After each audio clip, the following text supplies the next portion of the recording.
Welcome back to another episode of Stream of Thought. Here we are, late at night, for episode number 93. And we start off by talking a little bit about, my goodness, packing and moving. Packing for trips and traveling and moving. The stress and transition. Yeah. And a little small tidbit on someone trying to get me to do something. I'm just like, hell no. But then we talk about, we just go for a great roller coaster ride of philosophy. And I just feel like this episode, that whole segment really was like stream of thought at one of its finest. It was just kind of... It really was like the embodiment of a stream of thought. It was a stream of thought, and it was extremely exciting and enjoyable. So with that being said, episode number 93, Stream of Thought, After Dark. We hope you enjoy.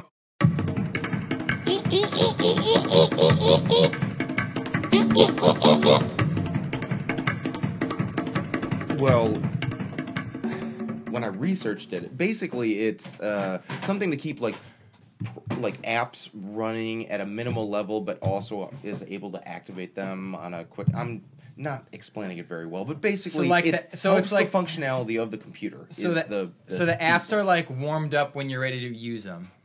I guess. I mean, it more or less.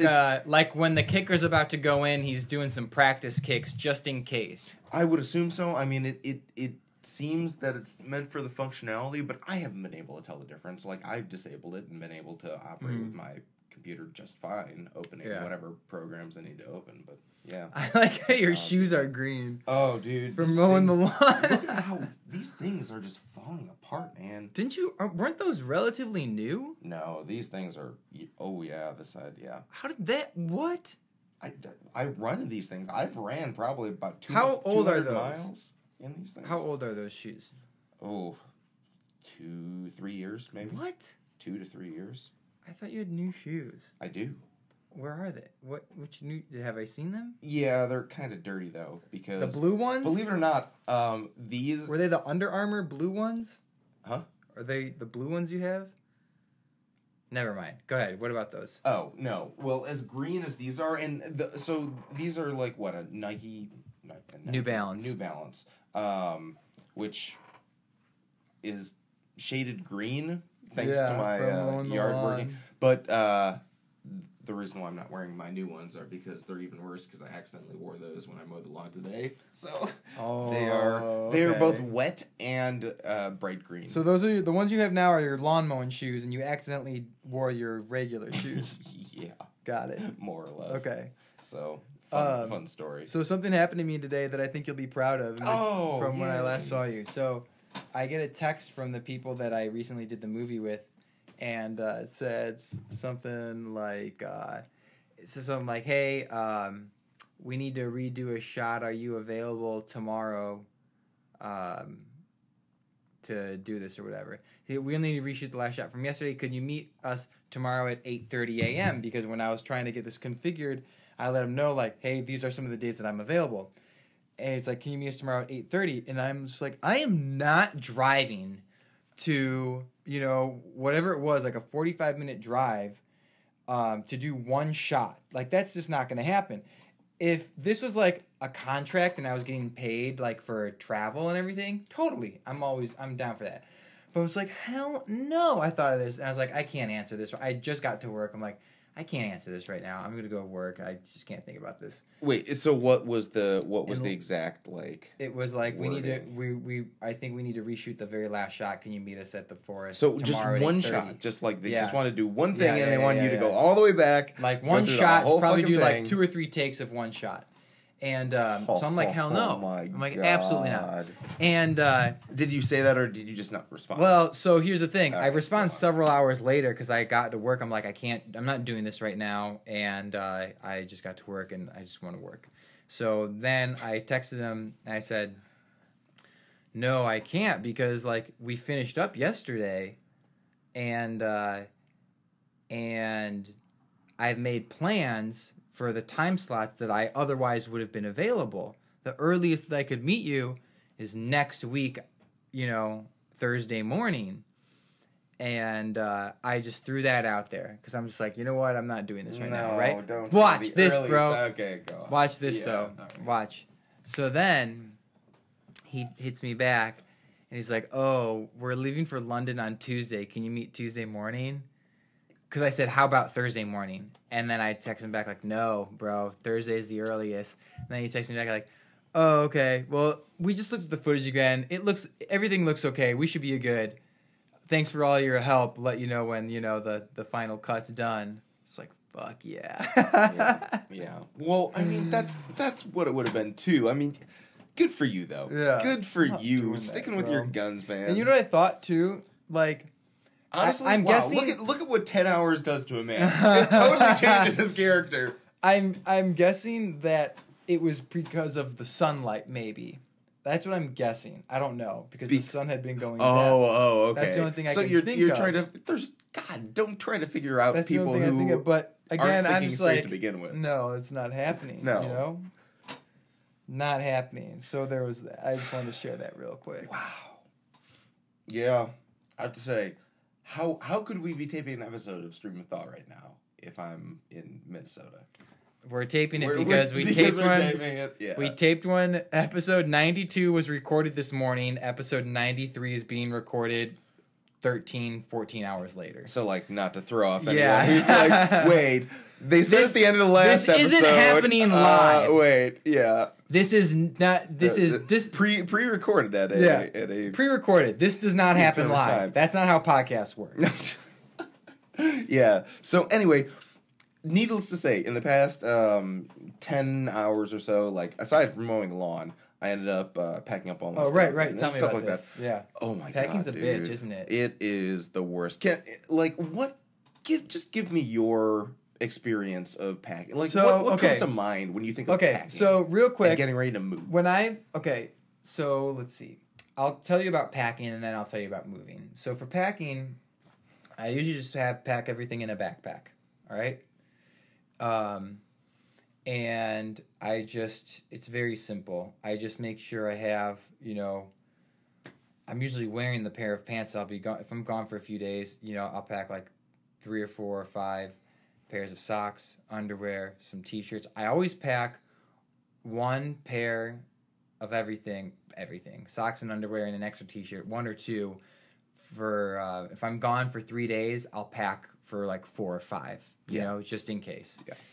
And I essentially just grab my toiletry bag, make sure I got my phone charger, wallet, keys, But even that, it's so minimal. Even being gone for a couple days, I find myself just checking over and over and over. I got my wallet, I got my keys, I got my phone, I got my charger. Toiletries. Got my toiletries. Okay, everything's set. Okay, let me just check one more time. OCD going on right just to there. make sure. Because if you're missing one item, especially like if you're going on an airplane, it just throws everything off. Like, it is a pain in the ass. I forgot my sunglasses. Fuck, I forgot my chapstick. Deodorant. Number one thing. I forgot my deodorant. Fuck, I forgot my phone charger. Like, one thing is just like, ugh. I have to say, I've never forgotten a phone charger. I've never forgotten, I don't know, most things. That's good. I don't know. That's good. Underwear, clean socks. Yeah. Those are always things. But I do double and triple check. That has become natural habit. Yeah. And I have found on the double check at least, I realized, oh yeah, I did forget to pack underwear. That would have been an issue. When I went to California last month, I had told you how I was getting my new license, and they give me a piece of paper, like, this is your driver's license until your actual card comes in the mail. Oh yeah. And I'm going to California. I'm like, luckily I remembered, like, shit, I'm bringing my passport because this piece of paper isn't gonna fly if I am at the airport or like if I'm at the car rental. Because at the car rental, I gave them my old license with the hole punched through it, and they're like, "Oh, do you have your real license or do you have the piece of paper or whatever?" I'm like, "So I had the piece of paper, but when I went through security, I gave them my driver's license. They had the hole punched through it. Luckily, they were like, they didn't think anything of it. I never had to whip out my passport at a bar at the airport, but I did pack it just in case. Yeah. I had my new driver's license. Oh, it finally came in. This is Very one of those nice. where it's like, you take a picture and the picture turns out completely different than what you remember. I totally look like I would be a follower of Charles Manson and his cult of, happy-go-lucky individuals. My other driver's license, right. I don't have it with me. My other driver's license, great driver's license photo. Really great driver's license photo. Dude, this one, I look like I'm in jail. They squished your face down. Looks like you have a fat face. Does it really? A little bit. They do that with passports. Maybe passports, they stretch your face out a little bit, too. Maybe it's the way that you're, facing the camera. I think the camera also is looking up at me. Oh, you're right. Because it's on a little desk. Whereas when I got it before, it was, flat against... It was, right the same height as my face. Yeah, but c'est la vie. Yeah. But, yeah, so... But you've only moved, twice in your... life, right? Yeah, well, dude, moving to college is a pain in the ass, too. Yeah, no, I'm saying, moving to and from college. But here's the thing, though. Yes, with that being said, I've never had to move ever. Well, actually, that's not true. I've had, big stuff, like couches and TVs. But you got to dedicate some time. I mean, even moving from the dorms to the frat house, right? Yeah. It's there's just shit that you got to, move, pack up. Furniture, bookshelves, mattresses, whatever it is that you're transferring. And oh my god, it's exhausting.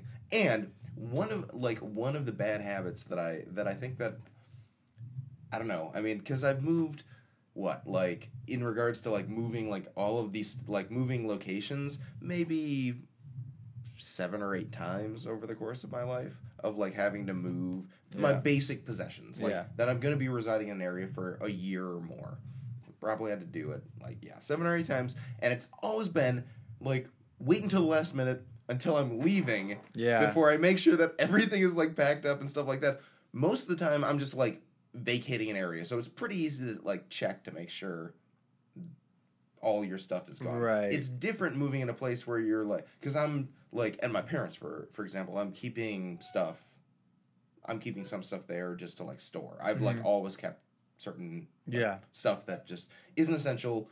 Dorm rooms, apartments, stuff like that. Yeah. Of my parents have a very very large area to keep stuff, so I will take advantage of that.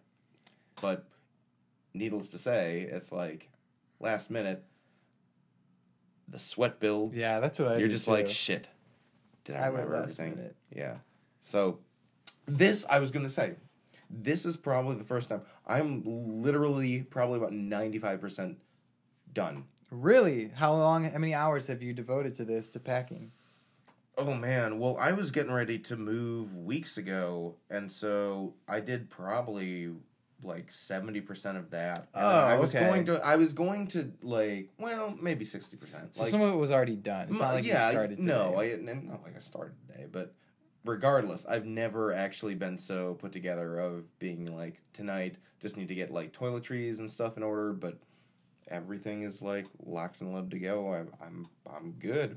And it's weird. I have 36 hours and I've never done that before. Literally leaving seminary is I was 2 hours before I was getting ready to take the bus, at 5 a.m. I'm going around, making sure everything's, packed up, that I've gotten my files from, the various, because I was leaving seminary? Yeah, Union. What would you be on a bus for?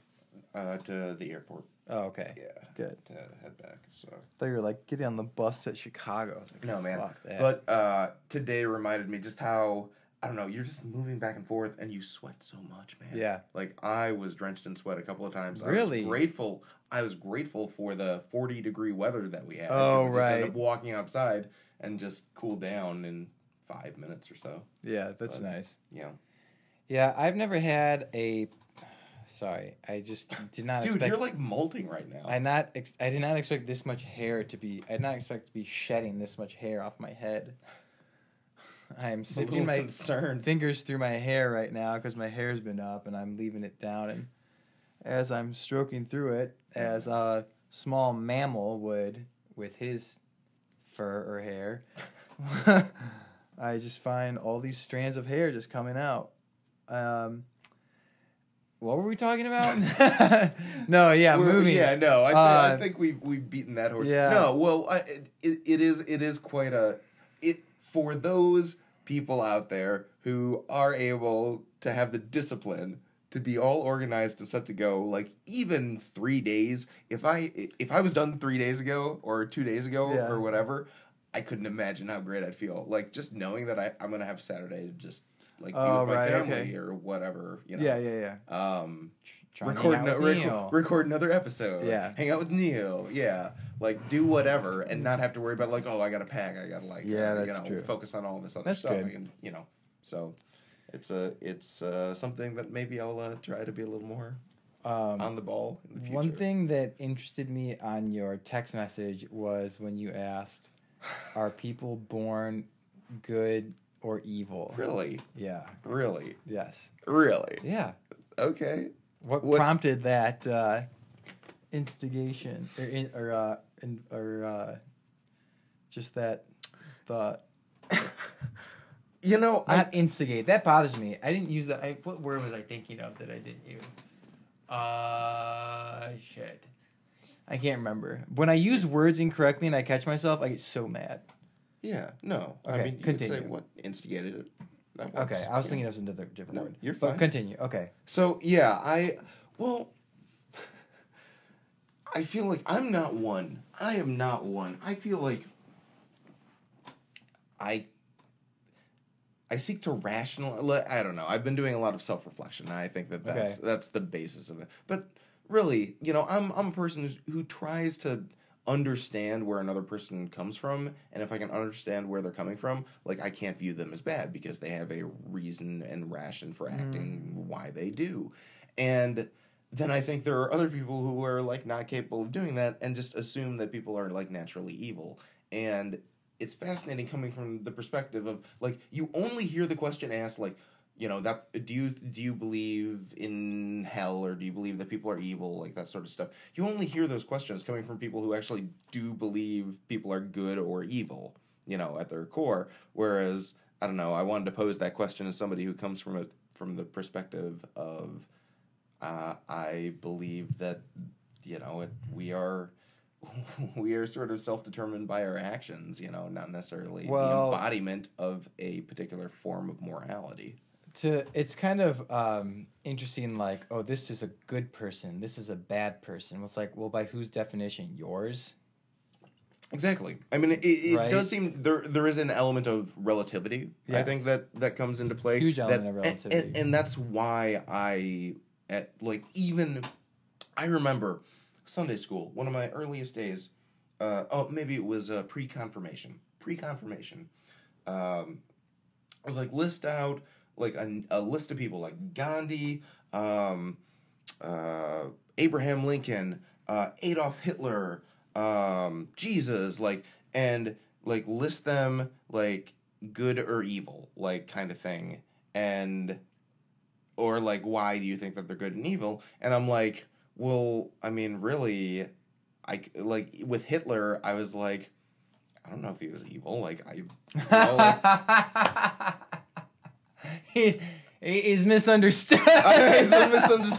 But I mean, it's one of those things where you can do good or evil things, but you are not like solely defined by a particular action. Because say yes, okay, well, Hitler committed genocide, but what about the fact that he did good for someone, like the Autobahn? Whatever the fuck, to say that there is not something like that somebody did not have a positive experience due to his actions is like to say that you're going to ignore that perspective and that sort of relative sense of well, how do you proportion it? And can you say that when you say, for me, if you say a person is evil, you are saying that all that comes from them is that's darkness. Like Pablo Escobar, but then taking money and building playgrounds and funding the country pretty much. Maybe I can't envision an evil person, right? Like somebody who just leaves nothing but misery and despair. Well, here's the thing, real quick, that would help. No, go on. Yeah. Like good and evil, good and bad. It's like, well, it's all relative, and also, there is, the people who are perceived to be bad or evil in their mind do not believe themselves to be bad or evil. No, you know what I'm saying? The thing. No one like, thinks there's a reason. No one thinks there's a reason. reason. A bad person. No one. That except for masochists. There's a reason that they are thinking that way. Like, let's say, for example, let's just talk about Escobar again. For example, like, plenty of South American countries are like this, where there's just, like, corruption all over the place, no money. Like, when money does get used towards something good, a coup will overthrow the government. The new government steps in, and then, that's what was like in Brazil. I'm asking, like, why are all these buildings constructed and they're not finished? Or it's just the skeleton. And they're like, oh, because back in the day, like 60, 40, 50 years, or I'm getting my numbers fucked up. Like 40, 50, 60, 70 years ago, there would be a government and they would start building something that they wanted to build, and then they get overthrown. And then that new government were like, well, that was a waste. Now we're going to use money to go do this. And so, like, all this money is being built towards stuff, and these regimes are all temporary. So all this money is going to places like building shit that doesn't get finished. Anyway, like, going back, so, like, let's say with the drug and weapons trafficking and whatnot, well, it's like all of this is going to the United States. If you look at this from a perspective of someone from a poor country, it's like, well, like, I'm doing this, like, I got to feed my people. I need to look out for my country. I need to look out for, like, and here's another country that's just so much fucking money. Like, that's not my problem. I'm going to do what I need to do in order to help my fellow. Are we the evil empire? Yeah, exactly. So it's all relative. Another thing is, I'm a firm believer that there is no good and evil per se, especially evil. I don't think people are not born inherently evil. Something happened along their lives that led them to believe a certain thing, a set of beliefs, or to behave a certain way. And more importantly, or equally importantly with their events is maybe how they see themselves and others based on the amount of love they receive. So it's not really there's not love and evil or good and evil. There is love and there is a lack of love. That is what I'm profound. Saying? Dude, you have literally just defined whether or not you've realized it, the core essence of Karl Barth's theology. Really? Like one of the giants of contemporary Christian thought, which is like his fundamental argument. He is one of the most complicated, like, hard to understand theologians of our time, but, like, his thought is why Christianity or whatever exists today. But, like, his fundamental argument comes down to there is that which is God and there is that which is not God. That which is God is defined as love. Like, that which is not God is defined as the absence of love. Mm-hmm. Like, and so, and he describes it as like das Nicht, which is like the eternal darkness. Mm-hmm. And so, like, that which connects us to, like, the love of God. Like, the love of God is eternal. Like, it's a love that defies explanation. It's agape. It's like beyond words. But, like, it is goodness. It is light. It is, like, things that, like, uplift us. Like, we feel good when we experience love. Like, unconditional love. Yeah. And anything that separates us from that love, money, like, time constraints, like, time itself, like aging, like anything that separates us from the love of God can be, defined as that which is not right, which connects us with one and they're not these, again, even love and lack of love, or evil, however you want to say it. It's not like these polar opposites, lack or love and lack of love. Everything out of the universe is love and light, and it's when you stray away from that, when the distance grows between that core, and you have a lack of love or a lack of light.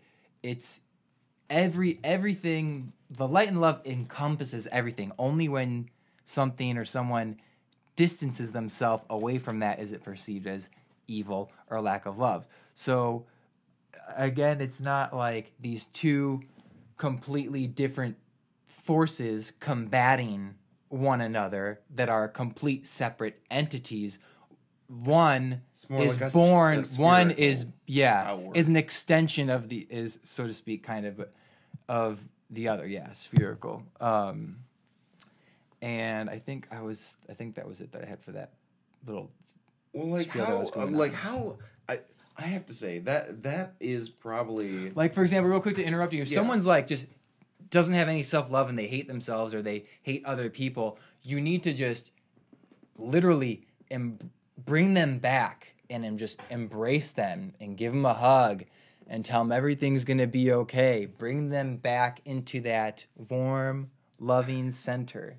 You know what I'm saying? Now, it's so fascinating because I honestly have met fellow, master's students who have studied theology and philosophy and social discourse and all that, who have a less sophisticated view than what you probably just articulated. So it's fascinating because, like, where does that come from? Is that like a self-born thing, or is that something that, like, where does that understanding of how the world operates come from? Because it's a very like what you just described, like, shit, dude, like, you could totally write a thesis based off of, if that's what you believe in your heart. Like, the amount of literature and philosophy and theological works that are out there that, like, expand upon what you're saying is, like, it will make the world that much more clearer than the way that you see it right now. It's like, I'm fascinated to hear.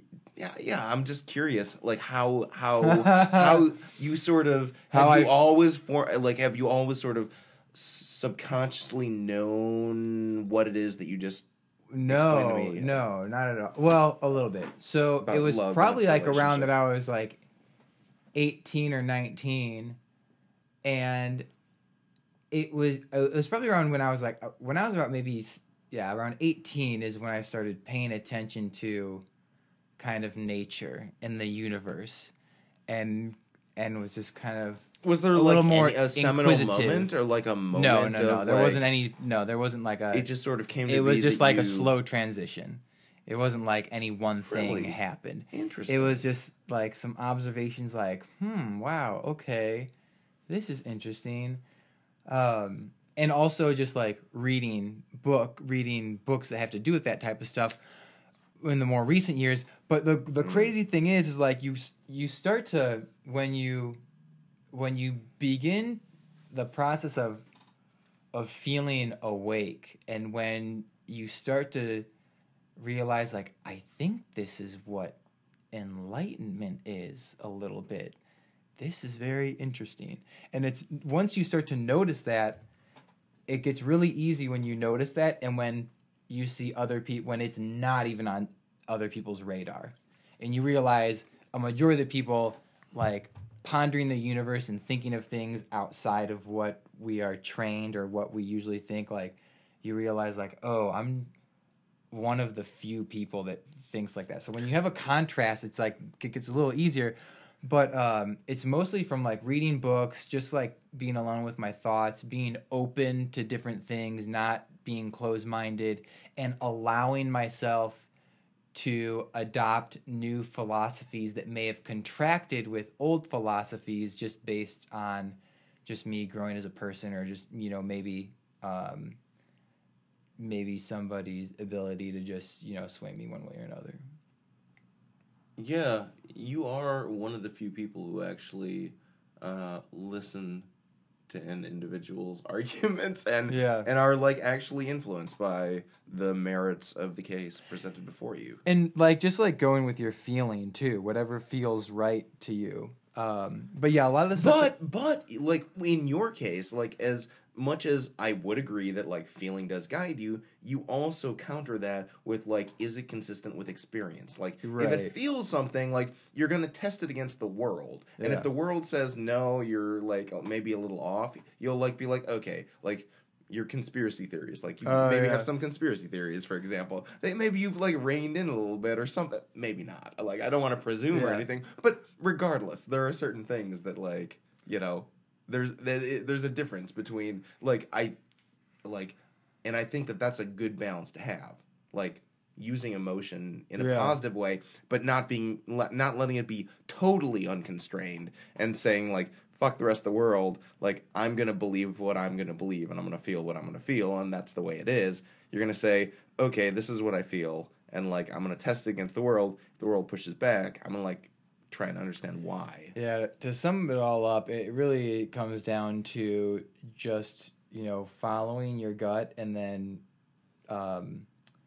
uploading information into your brain via books. You know, like, well, I mean, learning feedback and learning, because what's crazy is, like, when I started, like, kind of thinking, like, there's something more to this game that we call life. There's something more here.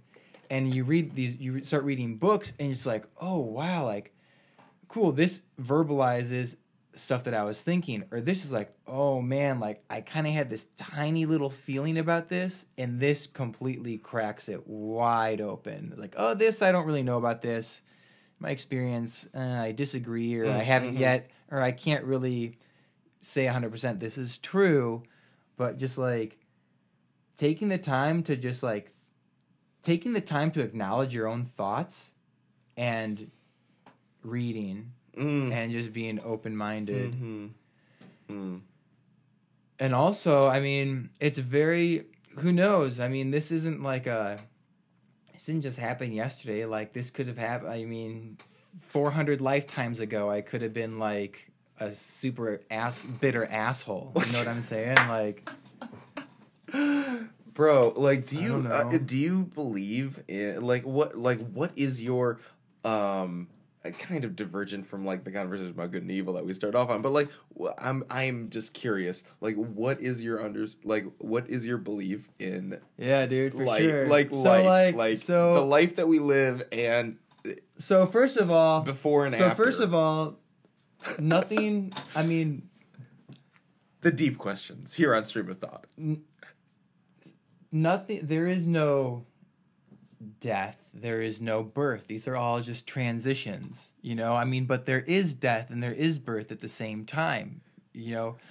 Again, going back to, this world that we live in on this earth plane is a world of dichotomy and opposites, and, you know, tall, small, you know what I'm saying, and, you know, skinny, fat, black, the dark white, side, the light side, right, wrong. Things have to be one way or another. They can't be different things at the same time, right? But in reality, everything is different and everything is the same at the same time. Going back to what I was saying before, like, there is no birth, there is no death, there are only transitions, but at the same time there is birth and there is death. So, for example, take a seed, right? A seed is one form, right? Yeah. A seed is one form. You plant that seed and you water it and give it sunshine. That seed dies and gives birth to a sprout, right? But the essence of that thing was always there. It never died, or it never was born. It's just changing form, right?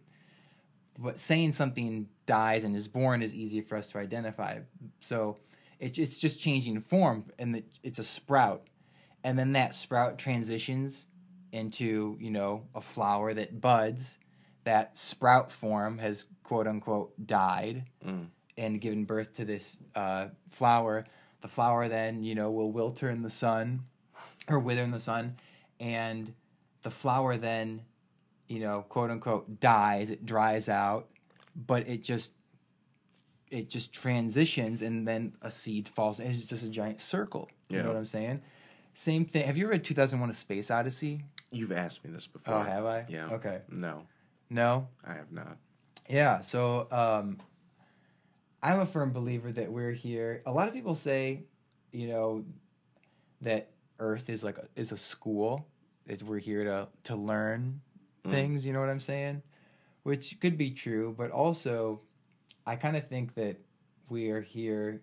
And I read this in a book, and I never thought of this, but I'm reading this in this book, and I'm just like, oh my goodness, like, I need to sit back and I need to think about this for a couple hours before I can continue, But I read it in this book, and it just makes sense too. But we're not necessarily here to learn, but to experience what we already know. Like, knowing is one thing, experiencing is something else. Imagine, like, God, this, this, we see, sometimes when people think of God, they think of him or her as like this separate entity. Yes. You know what I'm saying? Yeah. Totally. But really, we're just little drops of this giant thing, just like drops in an ocean. The drop isn't the ocean, but it is the exact same, molecular makeup, and the essence is the exact same. Yeah. It's just a tiny, tiny form. So you have this force, God or Allah or Yahweh or the universe, or how just ecumenical the force of life, right? Whatever you want to call it. Knowing that it's all loving and just encompassing what we call goodness and everything like that. But how do you experience that? You experience it by experiencing its things that contrast with that. Like, people are always like, well, if God was so good, there wouldn't be natural disasters and people wouldn't be dying and there wouldn't be any disease. Well, you can't fully understand love and compassion if there isn't suffering. You know what I'm saying? And weeping and gnashing of teeth. It's a dichotomy, yeah. Yeah. Exactly. So that is the most cliche. That's the best I can do, just kind of having all these different... I'll have to collect my thoughts and structure them a little better, but I didn't want to just keep talking and talking and talking. I kind of wanted to have an endpoint that operated inside some sort of parameters of the question that you asked. I thought that was a very comprehensive perspective. And again, I mean, it goes back to, like, I think a lot of it is sort of just experiential, right? Like, it's not just relational experiential. It's like the world. Like, how does the world operate? You see life and death. You see, National Geographic, and like, it's the same story over and over again, right? History repeats itself. Like, there is nothing new under the sun, and so we see time and time again, like, rebirth, death, sort of the same essence. There is sort of a consistency to the constant cycle that we all experience. So for like, sure. in a way that I totally understand that perspective, and there are plenty of theologians and theologians and philosophers out there who, like, really have some very substantial works on exactly what it is that you're talking about right there. So, like, it's a really valid perspective, and it's really deep. Like, that's, like, it's powerful, right? Like, it grounds you, and it gives you, like, a sense of, I know my place in the world. Yeah. Like, a comfort, right? And for me, that's the beauty of it. It's like, for me, it doesn't necessarily matter what a person believes in their, like, understanding of the world, as long as they believe something. Like, not just blindly, but, like, have really searched and have really sought to understand, like, consistency. Like, not just what they're told, not just what they're taught, but, like, challenge yourself. Like, be like, does this feel right to me? Like, does this feel right with my relationship with the world? Is there a consistency? Yeah. All people should strive to reach the top of the mountain. How they get there doesn't matter. Absolutely. You know what I'm saying? Because, like, I mean, for me, my personal take is we are temporary, right? Like, right. We're just passing through, right? We're a blip on the radar. We're a blip out of billions. Our planet is a blip out of billions, right? I'm sure there are other planets with sentient life and other people recording podcasts a billion miles away called Stream of Thought. With two jackasses sitting here late at night just shooting the shit about philosophy. But, that sort of impermanence is not meaningless. I think that we're given these moments in this place and this time to like do something. Right. And I feel like for me, I was raised in a way to like always look for God, like what is God calling me to do? And God is calling me to love others, like to build connections, to build relationships. And if I'm doing that in one form or another, I tend to be the happiest. Yeah, for sure. And so that reinforces that behavior and kind of all that. But yeah, I mean, it's the tough part though is for like me personally, right? I am that I am. Like I'm me, right? Like I'm a sentient, conscious human being. Like I'm looking through my eyes at you right now. Like I'm thinking, like I can't imagine.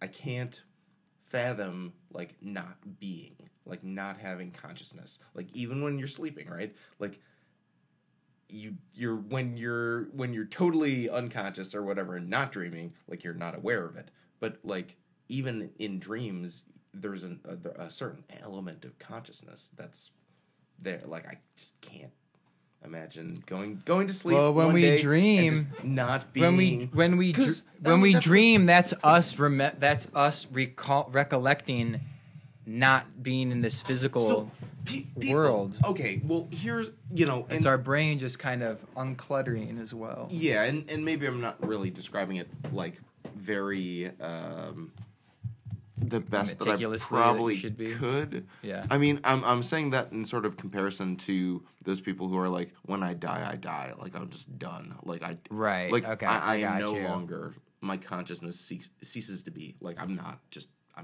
there anymore. Yeah. I can't envision a world in which who and what I am is no longer, and I'm just gone. Well, imagine this. Like I just can't.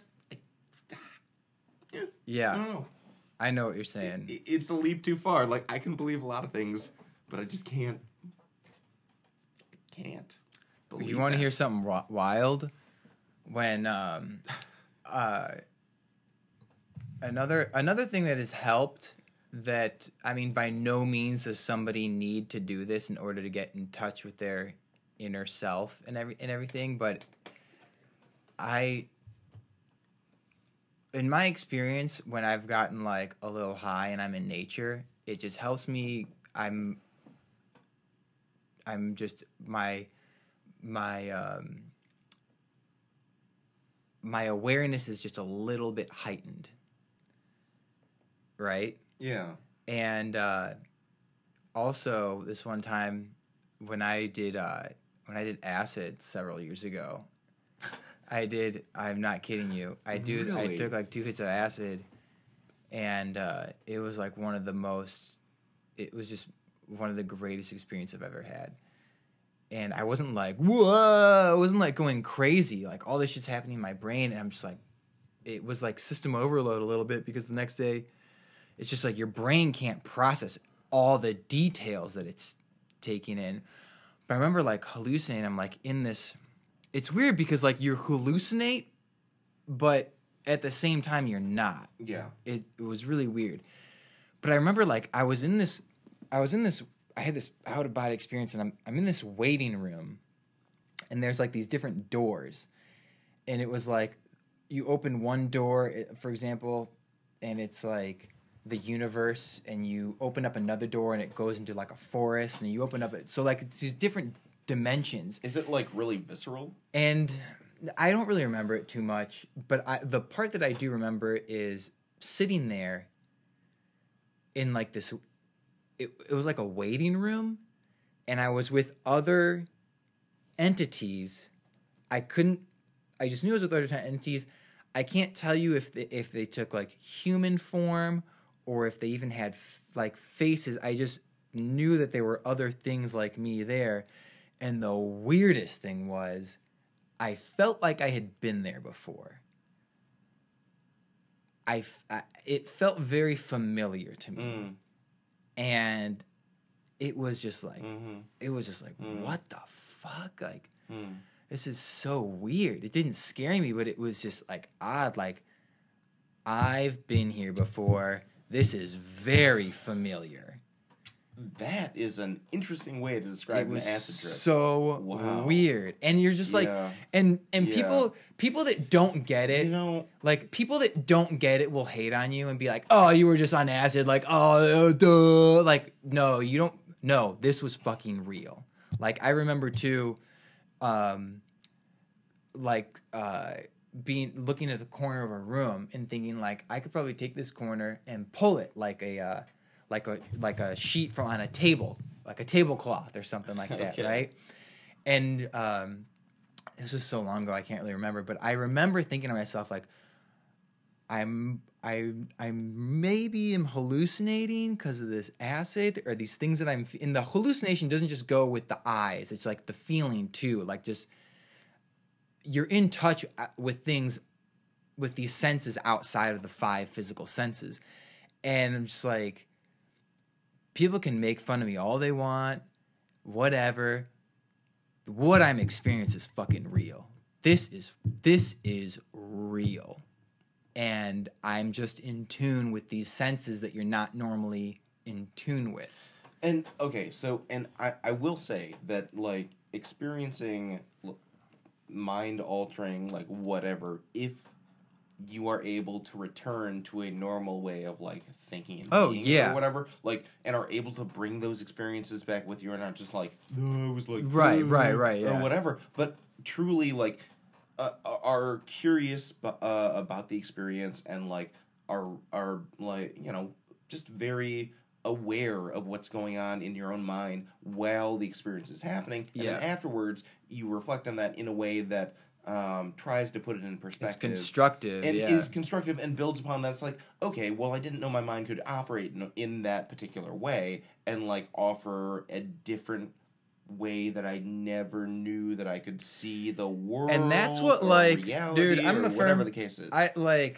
It's hard to believe things where there's no proof or you don't experience it yourself, but like that's what I think. Like you see these Buddhist monks like meditating for hours, not moving a single fucking muscle, and it's like they have somehow been able to train their brain, access their brain, just on their own without any altering drugs or without like just. I'm a firm believer they can have taught themselves to access that part of the brain because the brain is the most powerful machine on the fucking planet. You know what I'm saying? Yeah. Like, and we haven't trained ourselves to fully, utilize it. You just explained why I am so gullible. Is because nothing is out of the realm of possibility, and so nothing is impossible. When somebody says something like outrageous, like "How could you believe that?" Like I'm just kidding. Like I'm just messing with you, kind of thing. Which I have happened, Victor, a couple of times. It's like, well, yeah, of course I'm going to believe you because nothing is out of the realm of possibility. Yeah. It's like I am just naturally like nothing is going to faze me. If you tell me you fucking like murdered. Krusty the Clown. Yeah, like, I don't know. That's a little redonkulous, but really, like, yes. But if someone says like, "Dude, I was sitting there, I was really angry, and I slammed my fists on the table, and every object on the table just went flying in different directions, like a giant force," like that. I don't know. It's just my reaction. We are an extension of the fucking universe and of God and all these different things. That people just don't realize the power that like human beings have being a human being. Correct. Yes, but again, as you test your experience against reality, yes, like you also have to abide by like physics, and it's like, yeah, I may have believed that I had the experience that everything went flying in different directions, but like physics dictates that's not possible, and so you have to say on a certain level, like physics and reality have to intersect with your personal experience, and you have to say, well, what in that personal experience was real and what was imaginary? And it's like, well, it can blur the lines for sure, but I think that there are ways that it can be constructive, because you can say, like, just knowing that, like, an object is not going to move from there to there if I go like that on the table. Like, or whatever the case is just, like, knowing basic things and saying, okay, what I'm experiencing can't possibly physically, from a science perspective, from a way that the universe operates, like, I'm not, like, the only, like, I'm not Jesus. Like, I'm not, like, the savior who's experiencing something like you. That there has to be another explanation. Do you believe that of the what was it of the numbers that we've for the populace 7.6 billion people on the planet right now? 7.3 billion people. Something like that. Of the 7.5 billion people out there, do you believe that there is one person out there who could move stuff with their hand, with their mind? You know what I'm saying? Oh, or levitate that's a something. Good question. That is probably one of the great mysteries of the world. Is that maybe, I don't know how. Like, we don't know. I'm just trying to say. Yeah, but the thing is, though, like, anomalies, like, yeah, it would be very weird if something like that happened, but not impossible, right? That's all that I'm trying to say. Like.